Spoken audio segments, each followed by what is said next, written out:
سلام بچه‌ها، به یکی دیگه از ویدیوهای کانال دیلی مووی خیلی خوش اومدید. تو این کانال سعی می‌کنیم هفته‌ای 2 تا از خلاصه فیلم‌های جذاب دنیا رو با هم دیگه داشته باشیم. ممنون میشم که منو با لایک و سابسکرایب و کامنت حمایت کنید چون خیلی بهمون انرژی میده. خب حرفا رو کوتاه کنیم و بریم برای فیلم امشب.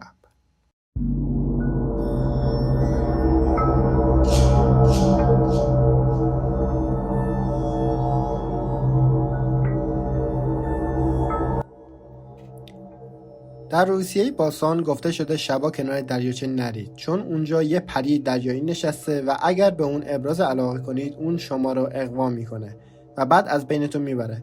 شما سعی میکنید در برابر جادوهاش مقاومت کنید اما اون هیچ رحمی نداره. پری دریایی تبدیل به عشق جدا نشدنی شما میشه و تا آخرین لحظه‌ای که توی این دنیا باشین شما رو عذاب میده. زمانی میتونید از دستش نجات پیدا کنید که ارزشمندترین چیزی رو که دارید بهش بدید، اما تا الان که کسی نتونسته از دستش خلاص بشه. اون به خاطر از دست دادن عشقش نمیذاره کسی بره و حالا شما هم مثل اون باید از این سرنوشت رنج بکشید. اول فیلم زن و شوهری رو نزدیک دریاچه میبینیم. زنه چند باری همسرش رو صدا میزنه. شوهرش تا برمیگرده چشماش قرمزه و میفته داخل آب.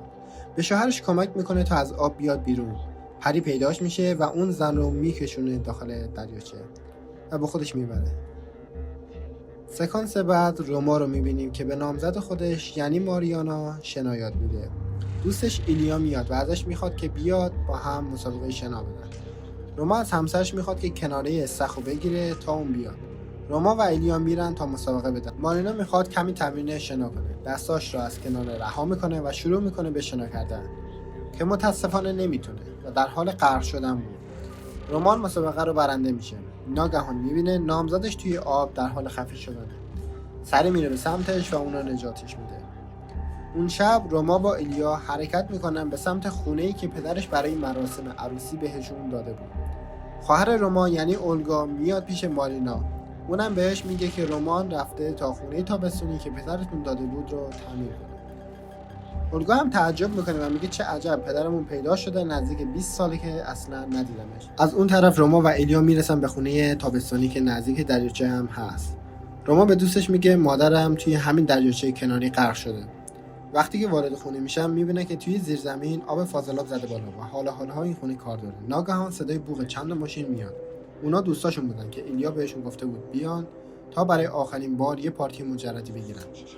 ایلیا برای اینکه مهمونیشون خفن‌تر بشه چند تا دختر دیگه هم آورده بود. روما با دیدن اونا از اون پارتی میره. اون میره کنار دریاچه تا یکم شنا کنه. سرش رو که از آب میاره بیرون صدای ترسناکی میشنوه. کمی میترسه و میخواد که از آب بیاد بیرون. دختری رو میبینه که لباسای اونو پوشیده و با شونه‌ای داره موهاشو شونه میزنه. روما میاد بالا و میره به سمت دختره. دختره بوسش میکنه و ازش میپرسه که تو منو دوست داری؟ نزدیکای صبح ایلیا همراه دوستاش میان تا دنبال روما بگردن. اونا کنار دریاچه بیهوش پیدا میکنه و روما وقتی که به هوش میاد میگه اون دختر کجاست. ایلیا شونه اون دختر رو پیدا میکنه و با خودش میاره. روما کنار تخت نامزدش نشسته تا از خواب بیدار بشه. وقتی بیدار میشه ازش خداحافظی میکنه و میره به تمرین شناش برسه. مارینا هم لباساش رو میندازه توی ماشین که اون شونه رو پیدا میکنه. از اون طرف رومان توی کلاس شنا حالش زیاد خوب نیست. مربی اون رو از آب بیرون میاره و ازش میخواد که کمی استراحت کنه. رومان میگه متاسفانه دیشب نتونستم بخوابم و این خستگی من به خاطر دیشبه. میره تا دوش بگیره که آب قطع میشه. ناگهان حموم کناری دوشش باز میشه. میره تا با اون سرشو بشوره، اما قبل از تموم کردن حمومش اون آب هم قطع میشه. صدایی از رختکن میاد. در یکی از کمدها باز و بسته میشه. روما میره سر اون کمد که زنی پشت سرش میگه منو دوستم داری؟ روما برمیگرده ولی کسی نیست. روما تب کرده میاد خونه. نامزدش براش جوشونده درست کرده و پاهاشو قلقلک میده.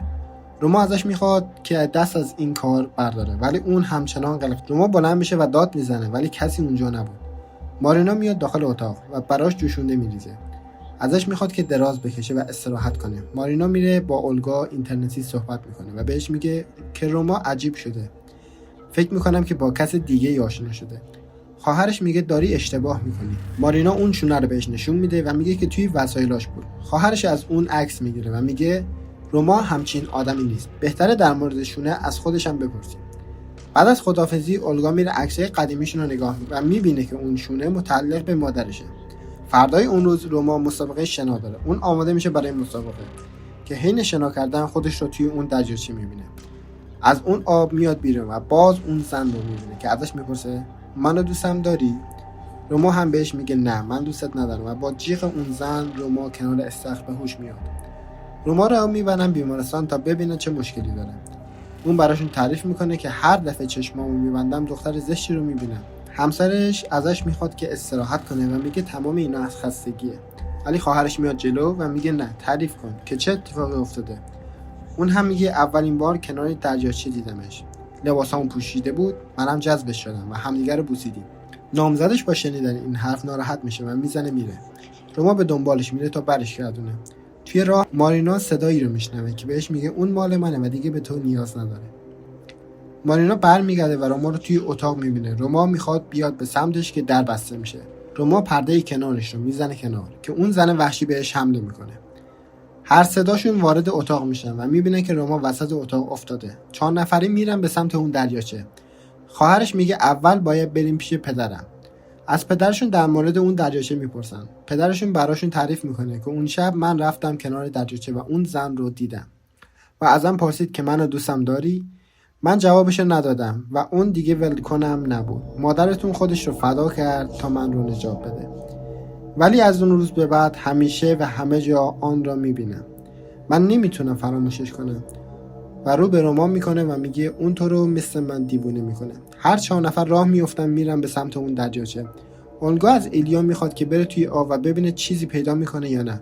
اونم یه سنگ قبر از فردی به اسم ایزابل پیدا میکنه که ناگهان مرده های متحرک رو کنارش میبینه.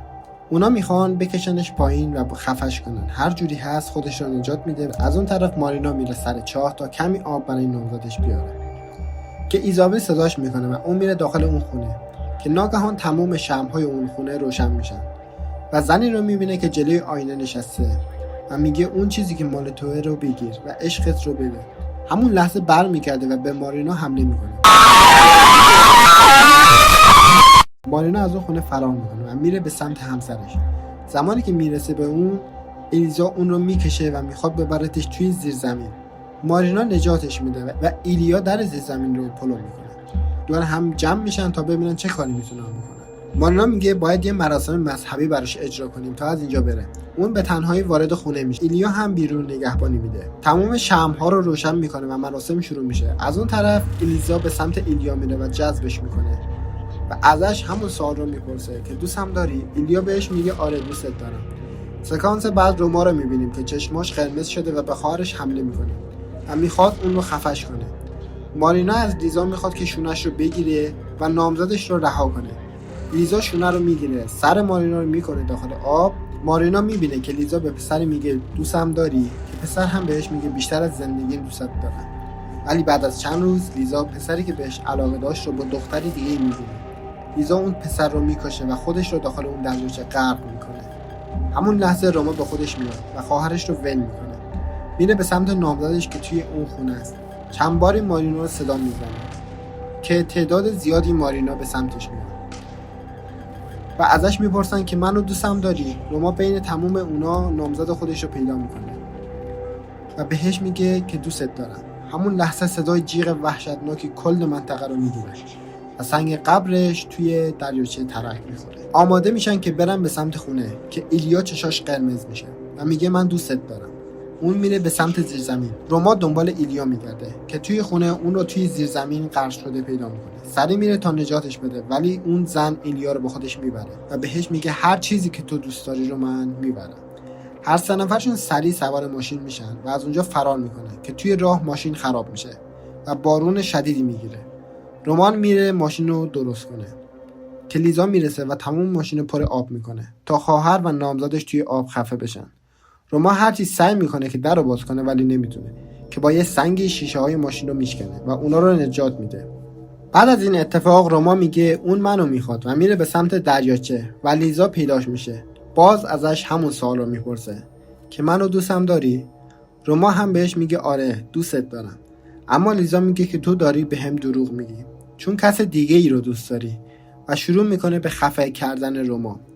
از اون طرف اولگا مارینا رو توی زیرزمین زندانی کرده و از لیزا میخواد که اونو به جای برادرش ببره. همون لحظه پدرشون میرسه و به دخترش میگه که این کارا فایده‌ای نداره، چون اون روز مادرتون خودش خواست فدای من بشه. اولگا که ترسیده بود پدرش اون رو بغلش میکنه و سعی میکنه که آرومش کنه. ناگهان لیزا پیداش میشه. پدرشون میره به سمتش، میگه من خیلی وقته که تو رو دوست دارم. اونو توی آب زیرزمین غرق میکنه و با خودش میبره. اولگا موهای لیزا رو میگیره تا پدرش رو نبره که مارینا با قیچی موهاشو میچینه. ناگهان لیزا شروع میکنه به جیغ زدن و اولگا رو با خودش میبره. مارینا بعد از این صحنه سری میره به سمت روما که بهش میگه تمام قدرتش توی موهاشه، باید اونا رو بچینیم. روما که اصلا حالش خوب نیست، نامزدش میره توی آب تا موهای لیزا رو بچینه. اون پیداش میشه و شروع میکنه به چیدن موهای لیزا. لیزا شروع میکنه به جیغ زدن. همون لحظه روما به هوش میاد و ماریانا خودشو از آب میکشه بیرون. روما بغلش میکنه و بهش میگه که همه چی تموم شد. ماریانا رو به نامزدش میکنه و بهش میگه که دوستم داری؟ روما که ترسیده بود کمی نگاهش میکنه و میگه البته که دوستت دارم و با قیچی شروع میکنه موهاشو بچینه که لیزا جیغ وحشتناکی میکشه و آخر سر خودش میشه و میفته توی آب. لیزا توسط مرده های دیگه غرق میشه. روما میپره توی آب و مارینا رو از آب میکشه بیرون. چند باری احیاش میکنه تا اون برگرده و صبح اون روز 2 نفری از اونجا برمیگرده.